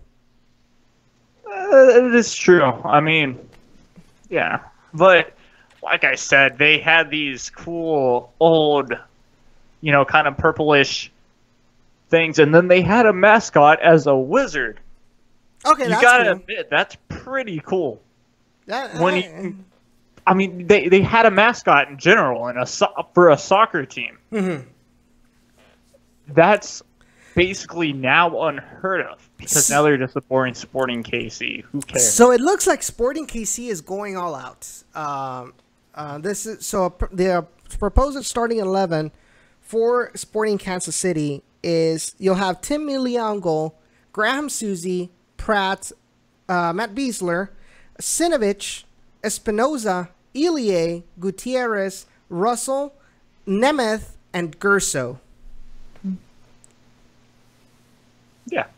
No, that's a perfect lineup in general for them. They have to go all out. in general, you have to go all out in these competitions. You can't be like the Red Bulls from last year and kind of think that you can make it with a Red Bulls 2 team. Yes, you can only do that in group almost. And you can only do it with a couple of players because, as we all know, it can turn bad fast. We've seen it in Open Cups. But, of course, now that the CONCACAF have gone away with group stage, bring out your full team. Bring out your full 11 that you expect to play during the MLS season. It's going to be dumb if you don't do that in general. Now, here's another thing that comes to an advantage for Sporting Kansas City. During the week, in fact, I think it was after last weekend's match of Toluca, they fired their head coach. So that's another thing that Sporting Kansas City has as an advantage to them, that they're coachless right now. So all they need to do, at least score one goal. If you score one goal in the Nemesio Diaz Stadium, you're looking at that Toluca would have to score 5 in order to advance. So you're just going for one goal, and it looks like based on this lineup, they're going for that one goal. Now it'll be interesting to see if they're able to make it and do that. So Blues fan says, he says, what are your expectations on the season now that we are closing in on the opener? Okay, I'll go first. It's a great question, and I mean, as long as, and you say this about every team, as long as you can stay healthy, you're going to have a successful team. Why? Well, because you're going to have your starters week in and week out. Yes, now we really know that Aldo Quintanilla is out for the rest of the year, basically. And, of course, if you make a playoff push, he'll probably not even play in that due to the fact that, well, you kind of don't want to mess with magic. Mm-hmm. You don't fix things that championship or bust. Well, I wouldn't call that a bust if we make the playoffs. I'd say that's a fantastic year if you make the playoffs, especially for us. Yes, I'd like to get past that first round for sure. Yeah.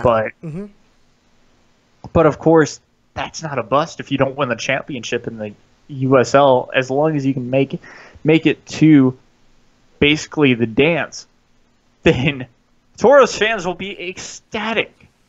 Think about that. We've only made one appearance in now 4 years. Yeah, and that was in our inaugural. Yeah, exactly. That was in our inaugural year where basically we were trying to be an Austin Bold FC. And what I mean by that is we signed or had a lot of ex-Houston Dynamo players or something like that. Mm-hmm. We had Lovejoy, which, man, I wish that guy well at North Carolina. If I'm not mistaken, that's where he's at. And we had this phenomenal Jorginho James, which I don't know where his talent went after that first year. So, yeah, it's players like that. You've got to stay healthy. Hopefully we can make halfway through the season when that summer transfer window comes open. Mm-hmm. We make an enormous signing that will, A, obviously help Wilmer Cabrera in the future, and B, help Jerson at that moment. Mm-hmm. So you just have to stay healthy. As long as we can win our home games and not tie them and not give up late goals, you're looking at a great season. Yeah. I'm expecting I'm not expecting a top 4 finish out of this team. It'd be great. But I know teams like Phoenix Rising and who else? Real Monarchs. I think Real Monarchs is going to be good, and I think Portland Timbers 2 is also going to be building off of the decent season last year, especially with the addition of Todd Warden. But I do see them making the playoffs this year. I think they have the team, they have the chemistry within each other to make a decent showing this year. Fix the mistakes of last year of giving up these late goals, And I think getting a better showing away. I think that is the biggest key, because you have to be better than, oh, okay, away games we're gonna lose because that's the norm for American soccer. No, you have to be able to have a cushion of away games, so that way if you lose some points at home, you're able to pretty much supplemented with away points you earn away. And I think that was the biggest, besides the fact that we were losing points at home, we were not winning away. So we weren't being helped out at that. That's why we ended up getting I think it was like a 12th place finish, So I think this year it'll be better. I think they'll be able to make the playoffs. I think if anything, I see the potential of them advancing from the first round, but I don't see them going any farther than that. Yeah, exactly. I mean, RGVFC right now has their Jimbo Fisher, basically, of soccer. Because why I say that is just because it feels like a new life, especially now that we've got returning players, and it feels better. That sophomore slump is now done, in a way, for that new stadium. And I mean, now we got chemistry, like I said, and it feels wonderful. That's basically all I have to say. And no, really excited for this season. I remember the first 2 times just this season heading up to HEB Park, the parking lot, and heading inside that stadium. Just the feel of excitement and relief knowing that this player he doesn't look great right now, but we're going to get that extra push from him, especially at the start of the season. And just things like that, it really does look exciting. We don't have to play a lot of Eastern Conference teams. That's always a plus, because those Eastern Conference teams are known to be pretty good, really. Yes, we had... Wait, who was it last season that won the championship? Because I'm kind of blanking. It was Louisville City. Yeah. Louisville City, and then the year before was also Louisville. Yeah, exactly, Louisville City. But here, and to kind of push off of what you said, Edson, too, is those road victories. Yes, you need a couple of those road victories. Yes, you do also need to tie a lot of those, too, and just not lose a lot of them, which, yes, we can say 5 to 6 losses on the road could be okay, as long as you can get those ties and those wins away.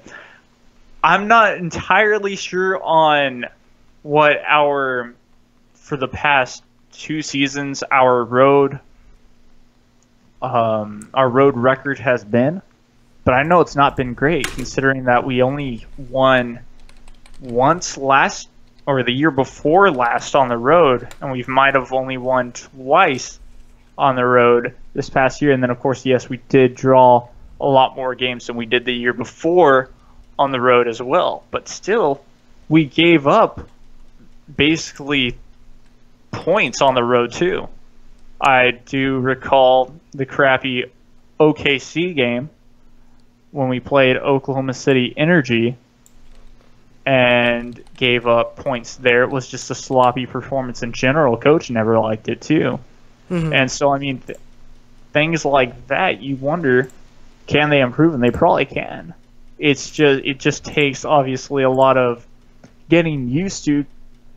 And when you go off to the West Coast, you shouldn't have a problem with that in general for time.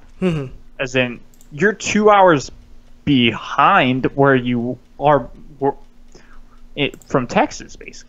So you go over there. It's So you asked about away records. So last year we had a 2-9-6 record. 2 wins, 9 losses, 6 ties. 2017, 4 wins, 10 losses, 2 ties. 2016,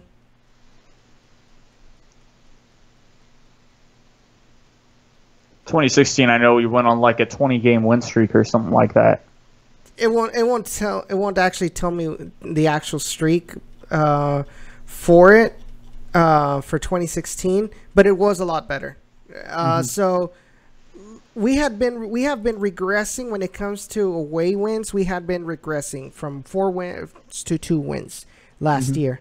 So it's about time. I think it's time that the team would have a better road appearances. And I know we were kind of stoked when we defeated Orange County SC away. Yeah. I expect to see more of that this year. Yes. And I say I was a good luck charm for that because I got to go on that Orange podcast, Orange and Black podcast. Yes. And they were talking about, I'd be shocked if, of course, if RGVFC could come. Even I said that exact same thing. I'd be shocked if we could come out of there with a win. I'm hoping for a tie, of course. And we won, which was awesome because it shows that this team, even last year, had that drive to do better throughout that whole season. Yeah, it took for them to accommodate the ideas of how they wanted to play, what players would be the best fit for that, and they were able to get decent results at the end. I feel this season was going to be more of those better results. Hopefully, I think other than that, I think it's a good. This is a good place to call it a night. We talked about everything. We even talked about a little bit of CONCACAF Champions. What did you think about yesterday's match, or the day Tuesday's match? Tuesday's match, yeah. It was, it started off not great for sure for Houston. It looked like a team that could not beat Olia MX team, basically. It looked like a team that just felt sloppy. Yes, of course. Which this is kind of true. It's the delays. I know that Sean he brought it on one of the Generation Orange shows when it was LAFC that we played against at home after that rain delay. RGVFC has Houston Dynamo has never been good at coming off of rain delays, which we technically did. And so, of course, that happens, and then you get basically that was a great performance by Guastatoya in that first half.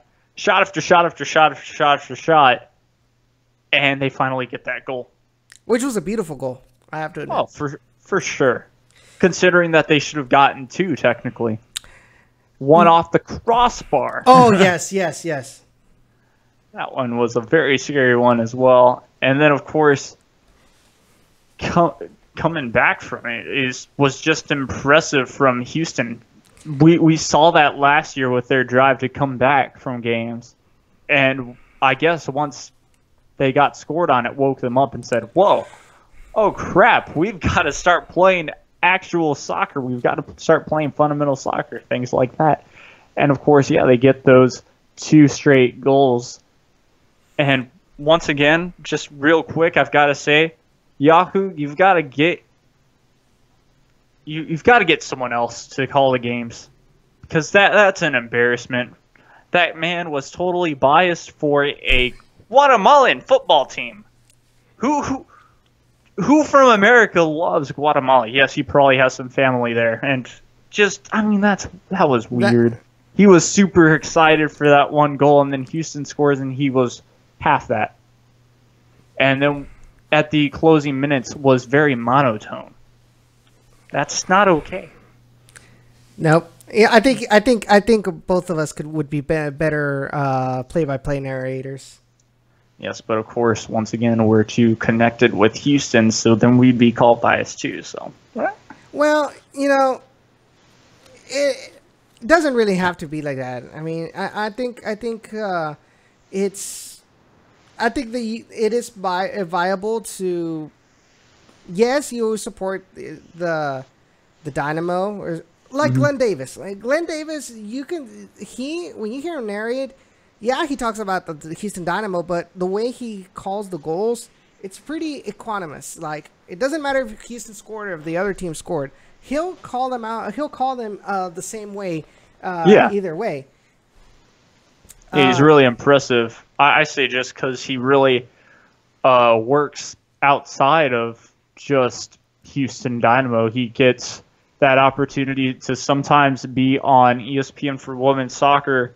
The World Cup. And, of course, for the World Cup would be on Fox. So, I think for me, the biggest concern that I had, or my biggest gripe, and I was telling Josh about it after the match, and it was like, so Coach Wilmer was at RGV this past weekend, and Ray interviewed him after the match after we talked to Coach Echeverry, and one of the biggest things that he said was we cannot underestimate Guastatoya, and we need to play like, make sure that we go out there and respect them, but determined to do the right thing. Mm-hmm. Yet you look at the lineup and see pretty much a B team, and you're like, how is this not underestimating Guastatoya? And we almost pay dearly for that. Yeah. Yeah. I don't. Yeah. It's tough to say. We did have a lot of regular starters in that lineup as well, and of course, we did have that 1-goal cushion. So in a way, of course, yes, Wilmer still wanted to get some things right before we play Real Salt Lake. Mm-hmm. But at the same exact time, just like you said, yeah, we were still kind of undermining them. Of course, once they got that goal, you did see that substitution. Mm-hmm. And that substitution was a big one. And, of course, you still had Mauro. Yeah, Mauro Manotas to save the day, which, once again, brings us back to he's going to if you run him like this, he's going to get tired, and then we're going to have to call in a bench warmer and get burned for that or pay for that dearly, maybe in the CONCACAF Champions League, but most likely in the MLS Championship, which, yes, of course, you want to win an international trophy. That's fantastic. It always feels good. But you also want to win the league. You want to win that league, and yes, of course, one game won't kill your season, which, and actually, I do take back that sentence dearly, because one game can kill your season in the MLS. We have Houston Dynamo have proven that multiple times, as in maybe the one game that I can really remember was giving away 3 points at home to Sporting Kansas City with an own goal, basically, by the Giles Barnes. Glad that he's not with Houston Dynamo anymore. But yeah, you can get burned with that. And so I say we need someone to really just sub out, not frequently, but maybe he'll start one game and then we'll get that guy to start the next game. I know we probably have that player, but you can't use him for every game is what I'm really trying to say. All right, guys. So I think this is a good place to end it. It is 9:12 at this moment. So we actually ran the full 2 hours this time. So thank you guys for joining us in this episode of Down in the Valley.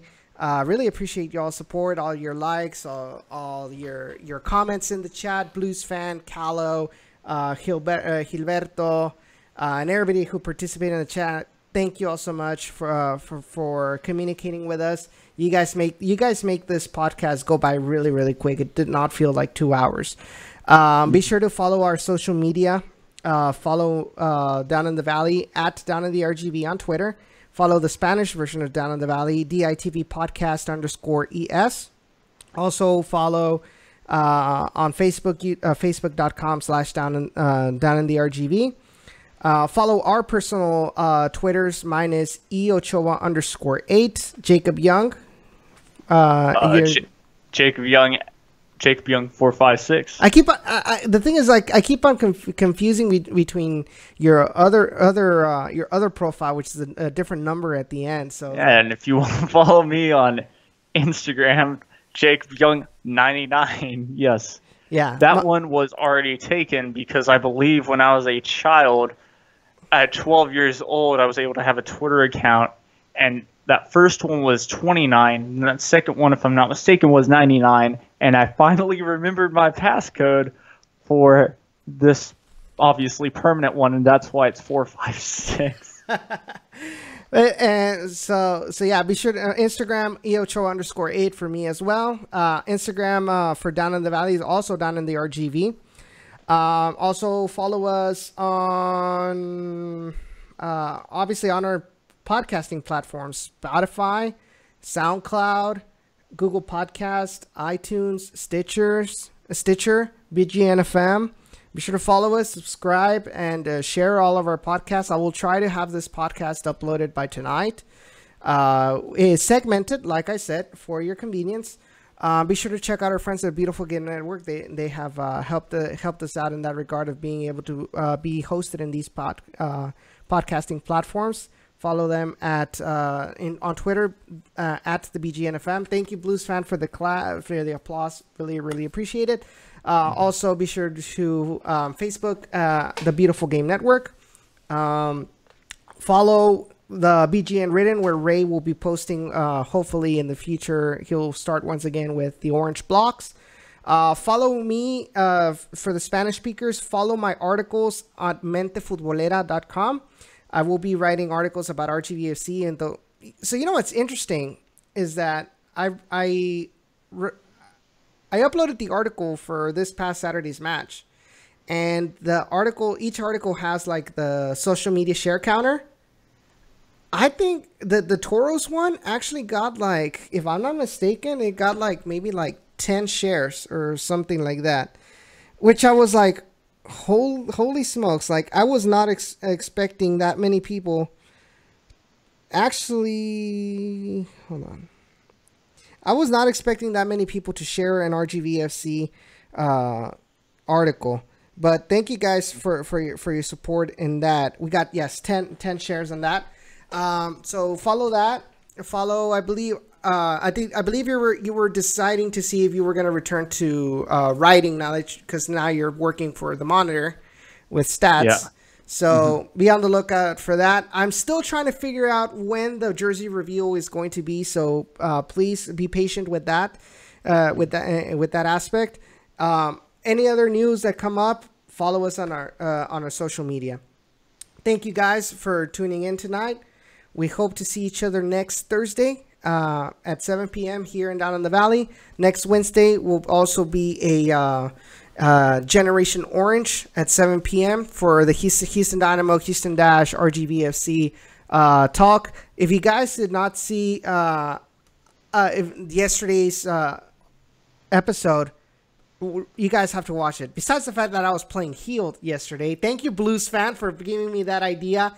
Jacob, if you want to get mad at somebody, get mad at Blues fan. He was the one with the idea for me to come out with a Tigres shirt on yeah. on the show. Oh, wait, what? They got it in 8 minutes. Good Lord.